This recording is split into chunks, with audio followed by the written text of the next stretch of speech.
इन्जिनले use गर्नु त्यसलाई input power भनिन्छ। इनपुट पावर भनेको के गर्नु, क्यालोरिफिक भ्यालु अफ पेट्रोललाई इन्जिनले कन्ज्युम गरेको पेट्रोलको अमाउन्टले मल्टिप्लाई गर्यो भने इनपुट पावर हुन्छ। यता केजी पर सेकेन्ड छ या जुल पर केजी, केजी केजी काटिन्छ, जुल पर सेकेन्ड, जुल पर सेकेन्ड भनेको वाट, वाट भनेको पावर, इनपुट हुनेछ। त्यस कारणले यी दुईटाको मल्टिप्लाई गरेँ मैले। 11.4 इन्टु 4.2 इन्टु 10⁶ यो क्यालोरिफिक भ्यालु हो, 6 हो, यो माइनस होइन प्लस, यो इन्टु यो भ्यालु 25 डिभाइडेड बाई 60 इन्टु 60। यसको भ्यालु आउनेछ हाम्रो हिसाब गर्दाखेरि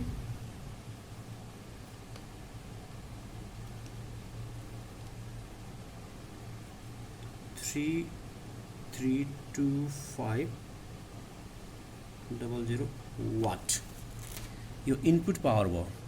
अब यहाँ भनेको छ हामीलाई पावर अफ इन्जिन भनेको आउटपुट पावर भनेको इन्जिनको वर्क डन भइसकेपछि कति पावर भयो भनेपछि 99.75 किलोवाट छ, वाट गरेको 1000 ले मल्टिप्लाई गरेर।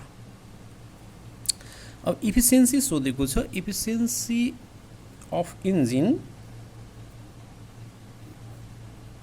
इटा बराबर हुन्छ output power divided by input power, पर्सेन्टेजमा लग्दा 100 ले मल्टिप्लाई गर्ने। आउटपुट छ हाम्रो 99750 अपन 33250 इन्टु 100% छ। अब यसलाई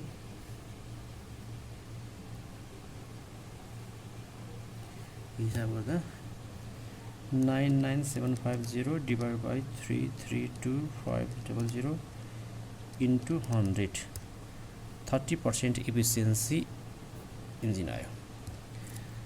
यो क्यालोरिफिकको बारेमा बुझौँ। क्यालोरिफिक भनेको पेट्रोल बर्न गरेर इन्जिनले अप्टेन गर्ने हिट एनर्जीलाई भन्छ क्यालोरिफिक भ्यालु अफ पेट्रोल। इन्जिनले कन्ज्युम पर आवरमा 25 केजी छ, आवरलाई सेकेन्डमा युज गरेको, अनि कति इनपुट पावर भयो भन्दा यो क्यालोरिफिक भ्यालु र कन्ज्युम अमाउन्ट अफ पेट्रोलको मल्टिप्लाई गर्दाखेरि वाटमा आउँछ, जुल पर सेकेन्ड आउँछ, अनि इन्जिनको पावर देश, पावर भनेको आउटपुट हुनेछ। सेम छ क्वेसन, हल्का युनिटमा तलमाथि पारेछ, त्यसलाई हामी हेरौँ। इन्जिनले हामीलाई याद छ पेट्रोल इन्जिन कन्ज्युम्स 10 केजी, अघि 25 थियो, अब 10 KG petrol in 1 hour. Petrol छ केजी पर आवर, यसलाई पर सेकेन्डमा कन्भर्ट गर्नुपर्छ, पछि गरौँला हामी। 60 इन्टु 60 अर्थात् 3600 ले डिभाइड गर्दाखेरि हाम्रो यो आउटपुट पावर दिएको छ इन्जिनको 20 किलोवाट। किलो भनेको 1000 ले मल्टिप्लाई गर्ने हो, यो दिएको छ हामीलाई। अनि क्यालोरिफिक भ्यालु दिएको छ 11.4 इन्टु 10⁻³ युनिट चाहिँ क्यालोरी पर ग्राम दिएको छ। अघि पर केजीमा दिएको, क्यालोरीलाई जुलमा लाग्दा 4.2, यो जस्ताको त्यस्तै भ्यालु छ यो 4.2। अनि ग्राम छ, ग्रामलाई केजीमा लाग्दा 1000 ले डिभाइड गरेको, डिभाइडमा भएको हुनाले यहाँ नोमिनेटर पोर्सनमा आयो 1000। अब यसको भ्यालु कति आउँछ? अब इनपुट पावर भनेको अघि के थियो, क्यालोरिफिक भ्यालु र इन्जिनले कन्ज्युम गरेको पेट्रोलको मास पर युनिट टाइम थियो, त्यसलाई मल्टिप्लाई गरेर 11.4 इन्टु 4.2 यसको र यसको मल्टिप्लाई गर्दा इन्टु 10⁻6 इन्टु यो 10 केजी पर आवर छ भने डिभाइडेड बाई 3600, 60 इन्टु 60 सेकेन्डमा गएको। 11.4 into 4.2 into 10⁻6 into 10 divide by 3600, यो भ्यालु 133,000, 1,33,000 वाट इनपुट पावर। हामीलाई आउटपुट पावर दिएको छ, यो दिएको छ। अब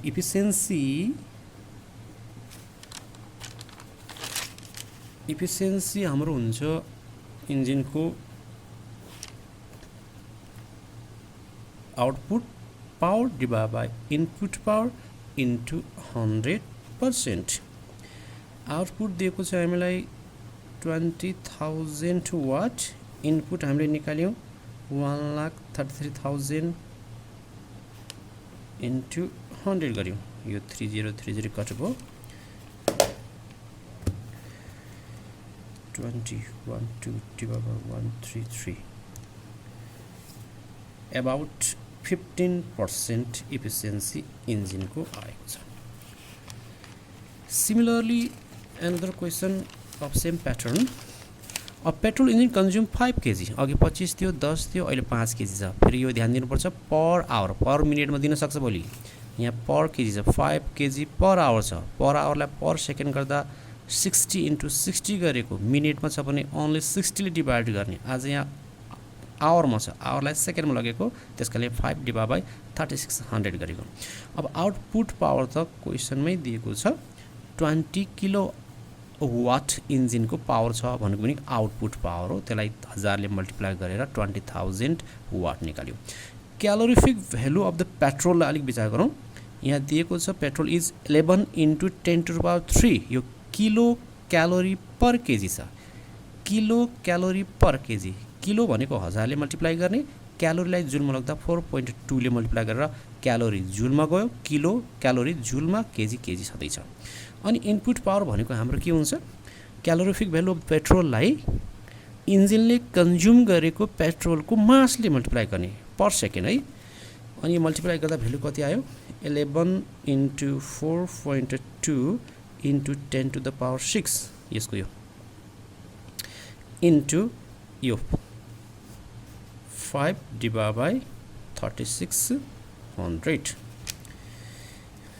यो आउनेछ हाम्रो 11 × 4.2 यो 0.2 हो इन्टु 5 × 10⁶ डिभाइड 3600 64166.67 वाट आयो।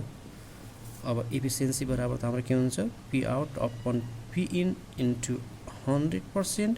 पी आउट दिएको छ 20,000, पी इन हामीले निकालेको छौँ 64166.67 इन्टु 100%। 20,000 divided by 64166.67 into 100 31.168 हो 7 भनिदियो। यो थियो हाम्रो efficiency of the engine.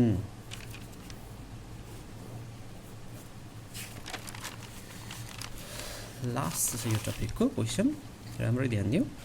A Carnot engine works between the source and the sync with efficiency 25%.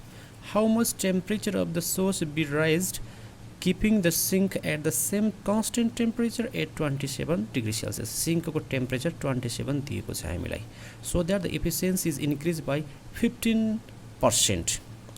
Already 25 छ, 15% ले ग्रोथ गर्यो भनेको 40 हो।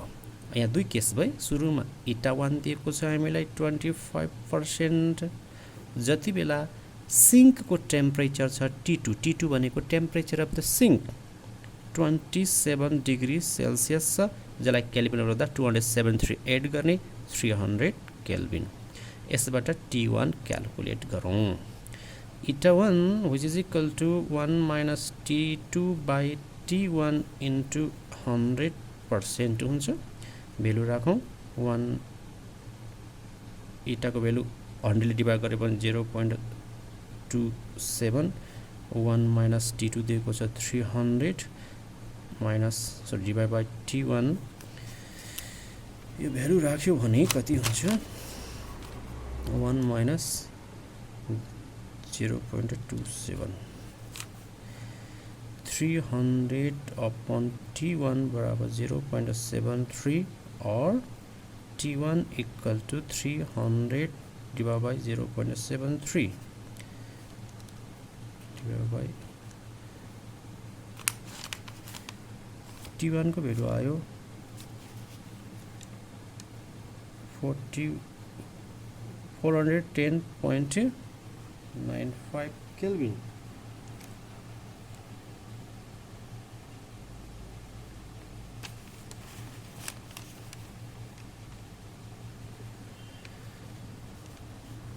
ए यहाँ 70 मिस्टेक भयो, यहाँ 25 को हुनुपर्ने ठाउँमा त्यहाँ 27 भयो, यहाँ 75 है। 300 डिभाइड बाई 0.75 यो 400 है, मिस्टेक राखिएछ। अब सेकेन्ड केसमा हेरौँ त। Sink at the same constant temperature भन्छ। सेकेन्ड केसमा पनि सिङ्कको टेम्परेचर जस्ताको त्यस्तै छ भन्छ, 300 केल्भिन भयो, ठिक छ। अनि सोर्सको टेम्परेचर कति बढाउनु पर्ला भनेर क्वेसन सोधेको छ, ताकि इफिसियन्सी अगाडि जति छ त्यसमा 15%ले बढ्यो भनेको छ क्वेसनको मर्म हो। 40% भयो यसमा। अनि इटा 2 बराबर हाम्रो 1 minus T2 days by T1 days into 100%। इटा 2 कति छ 40 भयो, 15%ले बढाऊ भनेको छ, अलरेडी 25 छ, बाई भनेको हुनाले एड गर्ने।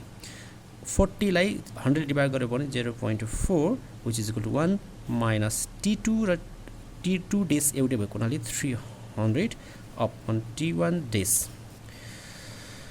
300 डिभाइड बाई T1 डेज, यो 0.4 1 बाट सब्ट्र्याक्ट गर्दा 0.6 भयो र T1 डेज बराबर 300 लाई 0.6 ले डिभाइड गर्दा 500 केल्भिन आयो।